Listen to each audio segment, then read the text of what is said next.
केरल देश में एक मेधावी नामक राजा राज्य करते थे। शत्रुओं ने उनके देश पर चढ़ाई की। युद्ध में महाराज मारे गए। पति की मृत्यु के दुख में रानी भी उनके साथ सती हो गईं। राजा का इकलौता पुत्र चंद्रहास अभी 5-6 साल का ही था। दाई ने चुपके से उन्हें नगर से निकाला और कुंतलपुर ले गई। वह स्वामी भक्ता दाई मेहनत मजदूरी करके राजकुमार का पालन पोषण करने लगी।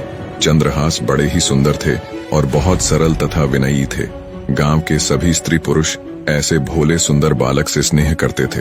कहते हैं, जो अनाथ हो जाता है, जिसका कोई नहीं होता, उसके स्वयं भगवान होते हैं। उन्हीं की कृपा से एक दिन नारद जी घूमते हुए कुंतलपुर पहुंचे। बालक को एक शालग्राम की मूर्ति देकर नाम मंत्र बता गए। नन्हा बालक देवर्षि की कृपा से हरिभक्त हो गया। अब जिस समय वह अपने आप को भूलकर अपने कोमल कंठ से प्रभु गान करते हुए नृत्य करता, देखने वाले मुग्ध हो उठते। कुंतलपुर के राजा परम भगवद भक्त एवं संसार के विषय से पूरे विरक्त थे। विरक्त यानी भोग विलास से दूर रहने वाला। उनका कोई पुत्र नहीं था, केवल चंपक मालिनी नाम की एक कन्या थी। महर्षि गालव को राजा ने अपना गुरु बनाया था और गुरु के उपदेशानुसार वे भगवान के भजन में ही लगे रहते थे। राज्य का पूरा प्रबंध मंत्री धृष्ट बुद्धि करता था। मंत्री की अलग से भी बहुत बड़ी संपत्ति थी। राजा तो भगवत भक्ति में रहते थे, तो एक प्रकार से कुंतलपुर के शासक मंत्री धृष्ट बुद्धि ही थे। उनका मदन नाम का योग्य पुत्र था, जो उनकी राज कार्य में सहायता करता था। मंत्री धृष्ट बुद्धि की विषया नाम की एक अति सुंदर कन्या भी थी। मंत्री की रुचि केवल राज कार्य और धन एकत्र करने में ही थी, किंतु उनका पुत्र मदन भगवान भक्त था। वह साधु संतों की सेवा करता था। इसीलिए मंत्री के महल में जहाँ विलास तथा राग रंग चलता था, वहीं कभी कभी संत भी एकत्र हो जाते थे। भगवान की पावन कथा भी होती थी। इन कार्यों में रुचि न होने पर भी मंत्री धृष्ट बुद्धि अपने पुत्र के कारण कुछ न बोलते। एक दिन मंत्री के महल में ऋषि गण बैठे थे। भगवान की कथा हो रही थी। उसी समय सड़क पर भवन के सामने से भगवान नाम कीर्तन करते हुए चंद्रहास बालकों की मंडली के साथ निकले। बच्चों की अत्यंत मधुर कीर्तन ध्वनि सुनकर ऋषियों के कहने से मदन ने सबको वहीं बुला लिया। चंद्रहास के साथ बालक नाचने गाने लगे। मंत्री धृष्ट बुद्धि भी इसी समय वहां आ गए। मुनियों ने तेजस्वी बालक चंद्रहास को तन्मय होकर कीर्तन करते देखा तो वे मुग्ध हो गए। कीर्तन समाप्त होने पर स्नेहपूर्वक समीप बुलाकर ऋषियों ने उन्हें बैठा लिया और उनके शरीर के लक्षणों को देखने लगे। ऋषियों ने चंद्रहास के शारीरिक लक्षण देखकर धृष्ट बुद्धि से कहा, मंत्रिवर, तुम इस बालक का प्रेम पूर्वक पालन करो, इसे अपने घर रखो। यही तुम्हारी संपूर्ण संपत्ति का स्वामी तथा इस देश का नरेश होगा। एक अज्ञात कुलशील राह का भिखारी बालक मेरी संपत्ति का स्वामी होगा। यह बात धृष्ट बुद्धि के हृदय में तीर सी लगी। वे तो अपने लड़के को राजा बनाने का स्वप्न देख रहे थे। अब एक भिक्षुक सा लड़का उनकी सारी इच्छाओं को नष्ट कर दे, यह उन्हें सहन नहीं हो रहा था। उन्होंने किसी से कुछ कहा नहीं, पर सब लड़कों को मिठाई देने के बहाने घर के भीतर ले गया। मिठाई देकर दूसरे लड़कों को तो उन्होंने विदा कर दिया, केवल चंद्रहास को रोक लिया। एक विश्वासी वधिक को बुलाकर उसे चुपचाप समझाकर पुरस्कार का भारी लोभ देकर उसके साथ चंद्रहास को भेज दिया। चंद्रहास ने जब देखा कि मुझे यह सुनसान जंगल में रात के समय लाया है, तब इसका उद्देश्य समझकर कहा, भाई, तुम मुझे भगवान की पूजा कर लेने दो, तब मारना। वधिक ने अनुमति दे दी। चंद्रहास ने शालग्राम जी की मूर्ति निकालकर उनकी पूजा की और उनके सम्मुख गदगद कंठ से स्तुति करने लगा। भोले बालक का सुंदर रूप, मधुर स्वर तथा भगवान की भक्ति देखकर वधिक की आंखों में भी आंसू आ गए। उसके हृदय में एक निरपराध बालक को मारने की बात सोचकर एक टीस उठी, परंतु उसे मंत्री का भय भी था। उसने देखा कि चंद्रहास के एक पैर में 6 अंगुलियां हैं। वधिक ने तलवार से जो एक अंगुली अधिक थी उसे काट लिया और बालक को वहीं छोड़कर वह लौट गया। वधिक ने महल जाकर जब धृष्ट बुद्धि को वह अंगुली दिखाई तो वह अंगुली देखकर बहुत प्रसन्न हुए। उन्हें लगा कि अपने बुद्धि कौशल से ऋषियों की अमोघ वाणी मैंने झूठी कर दी। कुंतलपुर राज्य के अधीन एक छोटी सी रियासत थी, चंदनपुर। वहां के नरेश कुलिंदक किसी कार्य से बड़े सवेरे वन की ओर से घोड़े पर चढ़े जा रहे थे। तभी एकाएक उनके कानों में बड़ी मधुर भगवान नाम कीर्तन की ध्वनि पड़ी। कटी अंगुली की पीड़ा से भूमि में पड़े पड़े चंद्रहास करुण कीर्तन कर रहे थे। राजा ने कुछ दूर से बड़े आश्चर्य से देखा कि एक छोटा देव कुमार जैसा बालक भूमि पर पड़ा है। उसके चारों ओर अद्भुत प्रकाश फैला है। राजा की कोई संतान नहीं थी। उन्होंने सोचा, कि भगवान ने मेरे लिए ही यह वैष्णव देवकुमार भेजा है। घोड़े से उतरकर बड़े स्नेह से चंद्रहास को उन्होंने गोद में उठाया, उनके शरीर की धूल पोंछी और उन्हें अपने राजभवन में ले आए। चंद्रहास अब चंदनपुर के युवराज हो गए। यज्ञोपवीत संस्कार होने के पश्चात गुरु के यहाँ रहकर उन्होंने वेद, वेदांग तथा शास्त्रों का अध्ययन किया। राजकुमार ने अस्त्र शस्त्र चलाना तथा नीति शास्त्र आदि सीखा। अपने सद्गुणों से वे राज परिवार के लिए प्राणों के समान प्रिय हो गए। समय बीतने के साथ राजकुमार चंद्रहास अब एक हट्टा कट्टा सुंदर नौजवान बन चुका था। राजा कुलिंदक ने अब उन्हीं पर राज्य का भार छोड़ दिया। राजकुमार चंद्रहास के प्रबंध से छोटी सी रियासत हरिगुणगान से पूर्ण हो गई। राज्य में अब कोई दुखी नहीं था। चंदनपुर रियासत की ओर से कुंतलपुर को 10,000 स्वर्ण मुद्राएं कर यानी टैक्स के रूप में प्रतिवर्ष दी जाती थीं। अब की बार चंद्रहास ने उन मुद्राओं के साथ और भी बहुत से धन रत्नादि उपहार भी भेजे। धृष्टबुद्धि ने जब चंदनपुर राज्य के ऐश्वर्य एवं वहां के युवराज के सुप्रबंध की बहुत प्रशंसा सुनी, तब वो स्वयं वहां की व्यवस्था देखने चंदनपुर गए। राजा कुलिंदक तथा राजकुमार ने उनका खुले हृदय से स्वागत किया। यहाँ आकर जब धृष्टबुद्धि ने चंद्रहास को देखा तो वो उसके तेज से ही पहचान गया कि ये तो वही बालक है, ये बच कैसे गया। उनका हृदय व्याकुल हो गया। एक बार फिर मंत्री धृष्टबुद्धि ने राजकुमार को मारने का षड्यंत्र रचा और एक पत्र देकर कहा, युवराज, बहुत ही आवश्यक काम है और दूसरे किसी पर मेरा विश्वास नहीं।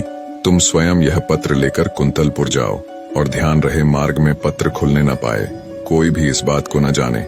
इसे सीधे मदन को ही देना। चंद्रहास घोड़े पर चढ़कर अकेले ही पत्र लेकर कुंतलपुर को चल पड़े। दिन के तीसरे पहर वे कुंतलपुर के पास वहां के राजा के बगीचे में पहुंचे। बहुत प्यासे और थके थे, अतः घोड़े को पानी पिलाकर एक ओर बांध दिया और स्वयं सरोवर में जल पीकर एक वृक्ष की शीतल छाया में लेट गए। लेटते ही उन्हें निद्रा आ गई। उसी समय उस बगीचे में राजकुमारी चंपक मालिनी अपनी सखियों तथा मंत्री कन्या विषया के साथ घूमने आई थी। संयोगवश अकेली विषया उधर चली आई जहां चंद्रहास सोए थे। इस परम सुंदर युवक को देखकर वह मुग्ध हो गई और ध्यान से उसे देखने लगी। उसे निद्रित कुमार के हाथ में एक पत्र दिख पड़ा। कुतूहलवश उसने धीरे से पत्र खींच लिया और पढ़ने लगी। पत्र उसके पिता का था। उसमें मंत्री ने अपने पुत्र को लिखा था, इस राजकुमार को पहुंचते ही विष दे देना। इसके कुल, शूरता, विद्या आदि का कुछ भी विचार न करके मेरे आदेश का तुरंत पालन करना। मंत्री की कन्या को एक बार पत्र पढ़कर बड़ा दुख हुआ। उसकी समझ में ही न आया कि पिताजी ऐसे सुंदर देवकुमार को क्यों विष देना चाहते हैं। सहसा उसे लगा कि पिताजी इससे मेरा विवाह करना चाहते हैं। वे मेरा नाम लिखते समय भूल से या अक्षर छोड़ गए। उसने भगवान के प्रति कृतज्ञता प्रकट की कि पत्र मेरे हाथ लगा, कहीं दूसरे को मिलता तो कितना अनर्थ होता। अपने नेत्र के काजल से उसने पत्र में विष के आगे उससे सटाकर या लिख दिया, जिससे विषया दे देना पढ़ा जाने लगा। पत्र को बंद करके निद्रित राजकुमार के हाथ में ज्यों का त्यों रखकर वह शीघ्रता से चली गई। चंद्रहास की जब निद्रा खुली तब वे शीघ्रता पूर्वक मंत्री के घर गए। मंत्री के पुत्र मदन ने पत्र देखा और ब्राह्मणों को बुलाकर उसी दिन गोधूली मुहूर्त में चंद्रहास से उन्होंने अपनी बहन का विवाह कर दिया। विवाह के समय कुंतलपुर नरेश स्वयं भी पधारे। चंद्रहास को देखकर उन्हें लगा कि मेरी कन्या के लिए भी यही योग्य वर है। उन्होंने चंदनपुर के इस युवराज की विद्या, बुद्धि, शूरता आदि की प्रशंसा बहुत सुन रखी थी। अब राजपुत्री का विवाह भी चंद्रहास से करने का उन्होंने निश्चय कर लिया। धृष्टबुद्धि 3 दिन बाद लौटे। वहां की स्थिति देखकर वे क्रोध के मारे पागल हो गए। उन्होंने सोचा, भले मेरी कन्या विधवा हो जाए, पर इस शत्रु का वध मैं अवश्य करा के रहूंगा। द्वेष से अंधे हुए हृदय की यही स्थिति होती है। अपने हृदय की बात मंत्री ने किसी से नहीं कही। नगर से बाहर पर्वत पर एक देवी का मंदिर था। धृष्टबुद्धि ने एक क्रूर वधिक को वहां यह समझाकर भेज दिया कि जो कोई देवी की पूजा करने आए उसे तुम मार डालना। मंत्री ने चंद्रहास को कहा कि अब तुम मेरे दामाद हो गए हो। हमारी कुल प्रथा के अनुसार शादी के बाद भवानी जी की पूजा की जाती है। मंत्री ने चंद्रहास को सायंकाल बिल्कुल अकेले जाकर देवी की पूजा करने का आदेश दिया। इधर कुंतलपुर नरेश के मन में वैराग्य हुआ। वो जल्द से जल्द अपनी पुत्री का विवाह चंद्रहास के साथ कराना चाहते थे। राजा ने मंत्री पुत्र मदन को बुलाकर कहा, बेटा, तुम्हारे बहनोई चंद्रहास बड़े सुयोग्य हैं। उन्हें भगवान ने ही यहाँ भेजा है। मैं आज ही उनके साथ राजकुमारी चंपक मालिनी का ब्याह कर देना चाहता हूँ। प्रातःकाल उन्हें सिंहासन पर बैठाकर मैं तपस्या करने वन चला जाऊंगा। तुम उन्हें तुरंत मेरे पास भेज दो। इधर राजकुमार चंद्रहास पूजा की सामग्री लिए मंदिर की ओर जा रहे थे। तभी मंत्री पुत्र मदन राजा का संदेश लिए बड़ी उमंग से उन्हें मार्ग में मिले। मदन ने पूजा का पात्र यह कहकर स्वयं ले लिया कि मैं देवी की पूजा कराता हूँ, आपको महाराज ने तुरंत बुलाया है। और चंद्रहास को उसने राजभवन भेज दिया। जिस मुहूर्त में धृष्ट बुद्धि ने चंद्रहास के वध की व्यवस्था की थी, उसी मुहूर्त में राजभवन में चंद्रहास का राजकुमारी के साथ विवाह हो रहा था। मंत्री पुत्र मदन जब पूजा का थाल लेकर देवी के मंदिर में पहुंचा, वधिक ने उसी समय उसका सिर काट डाला। धृष्ट बुद्धि को जब पता लगा कि चंद्रहास तो राजकुमारी से विवाह करके राजा हो गए, उनका राज्याभिषेक हो गया और मारा गया, मेरा पुत्र मदन, तब व्याकुल होकर वे देवी के मंदिर में दौड़े गए। पुत्र का शरीर देखते ही शोक के कारण उन्होंने तलवार निकालकर अपना सिर भी काट लिया। संयोगवश धृष्ट बुद्धि को उन्मत्त की भांति दौड़ते समय राजकुमार चंद्रहास ने देख लिया था।